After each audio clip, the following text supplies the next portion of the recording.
যে আপনাকে অপশন হিসেবে রাখে তাকে আপনি ডিলেট লিস্টে রাখুন। মনে রাখবেন, আপনি কারো অবসর সময়ে খেলনা বা ব্যাকআপ প্ল্যান হওয়ার জন্য জন্মাননি। দোকানে কোনো জিনিসের দাম কম হলে মানুষ যেমন সেটা নিয়ে দরাদরি করে বা অযত্ন করে ফেলে রাখে, সম্পর্কের ক্ষেত্রেও তাই। আপনি যখনই কারোর জন্য সবসময় সহজলভ্য হয়ে যাবেন, তখনই আপনার গুরুত্ব কমে যাবে। কেউ টাইম থাকলে আপনার সাথে কথা বলে, আর কেউ আপনার সাথে কথা বলার জন্য টাইম বের করে। এই দুইয়ের পার্থক্য যে বোঝে না, সে সারা জীবন কষ্ট পায়। কারো টাইম পাস হওয়ার চেয়ে একা থাকা অনেক সম্মানের।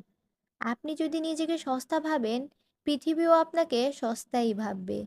হীরা কখনো রাস্তায় পড়ে থাকে না, তাকে যত্ন করে রাখতে হয়। আপনার ভালোবাসা, আপনার সময়, এগুলো দামি জিনিস। ভুল মানুষের পায়ে এগুলো ঠেলে দেবেন না। যে আপনাকে হারানোর ভয় পায় না, তাকে হারিয়ে ফেলাই আপনার জন্য মঙ্গলের। ফোনের মেমোরি ফুল হলে যেমন আমরা অপ্রয়োজনীয় ফাইল ডিলিট করি, জীবন থেকেও এমন মানুষগুলোকে ডিলিট করুন। এতে হয়তো সাময়িক কষ্ট হবে, কিন্তু দীর্ঘমেয়াদী শান্তি পাবেন।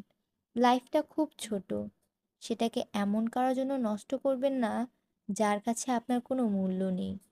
আজই সিদ্ধান্ত নিন, হয় আপনি তার জীবনে একমাত্র হবেন, নয়তো একেবারেই থাকবেন না। বিশ্বাস করুন, মাঝামাঝি কিছু হয়ে থাকতে গেলে এটার মতো কষ্ট দ্বিতীয়টি নেই।